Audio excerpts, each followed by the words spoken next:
শুক্রবার হচ্ছে সপ্তাহের ব্যস্ত ৬টা দিন পরে একটি মাত্র ছুটির দিন। তবে আমাদের মতো মহিলাদের জীবনে কিন্তু কোনো ছুটি নেই। শুক্রবারের দিনও আমরা ব্যস্ত থাকি পরিবারের সবার জন্য মজার মজার রান্না করতে। হ্যালো, আসসালামু আলাইকুম viewers, welcome back to my channel.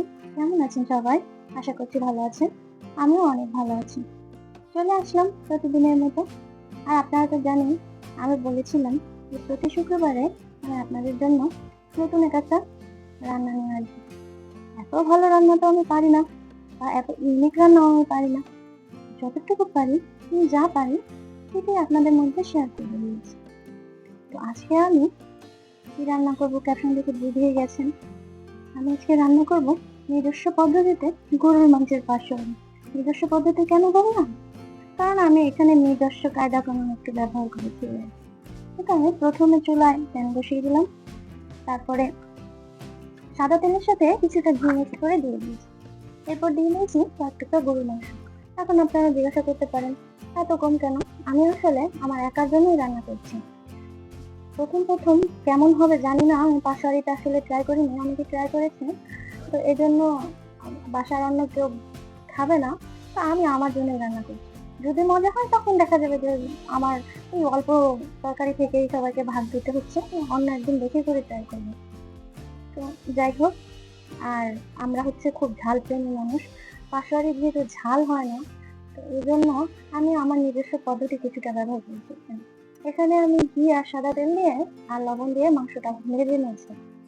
এরপরে আস্ত কিছু আলু আর আস্ত কিছু কাঁচামরিচ দিয়ে দিচ্ছি। এরপরে এখানে আমি আস্ত গোলমরিচ এবং গোলমরিচের গুঁড়াটাও দিয়ে দিচ্ছি। এটা অপশনাল, আপনারা দিতেও পারেন, নাও দিতে পারেন। এরপরে ওই যে বললাম নিজস্ব পদ্ধতি, এখানে আমি আদা বাটা রসুন বাটা একদম 1 চামচ পরিমাণ আদা বাটা রসুন বাটা দিয়ে দিচ্ছি।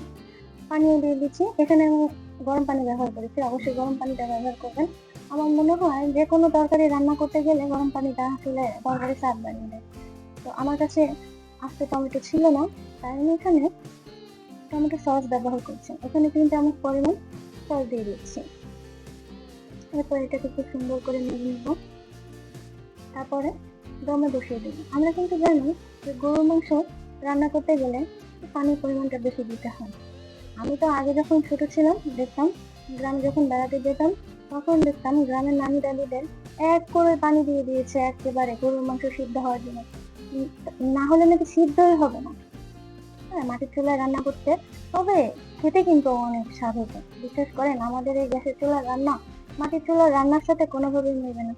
এই তো রান্না করে নিয়েছি আমার নিজস্ব পদ্ধতিতে, নিজস্ব স্টাইলে মজাদার গরুর মাংসের পাশারি। তবে সত্যি একটা কথা বলে, মাংসটা কিন্তু অনেক মজা হয়েছিল। আর এতই মজা হয়েছিল, আমি রান্না করেছি শুধু আমার একার জন্য, পরিমাণটা এর জন্য খুব কম। অথচ আমার পরিবারের সবাই বলছিল যে 1 পিস দাও, একটু ট্রাই করে দেখি। 1 পিস দাও, ট্রাই করে দেখি, এই কথা বলে তারা পুরোটাই সাবাল করে দিয়েছে। আমি ভাগে একদম অল্প পেয়েছি। অবশ্যই আপনার বাসায় একবার হলেও ট্রাই করে দেখুন, আমার অনুরোধ করি। আমি আমার পেজটিতে প্রতিদিন বিভিন্ন গল্প শেয়ার করে থাকি। আপনারা যদি গল্প শুনতে ভালোবাসেন, অবশ্যই আমার পেজের সাথে থাকবেন। আর প্রতি শুক্রবার আমি আমার নিজস্ব পদ্ধতির কিছু রান্না আপনাদের সাথে শেয়ার করব। যদি আমার এই রান্নাগুলো আপনাদের ভালো লাগে, তাহলে অবশ্যই আমার সাথে থাকবেন। আবারও সবাইকে জুমা মোবারক জানিয়ে বিদায় নিচ্ছি। Thanks for watching. আল্লাহ হাফেজ।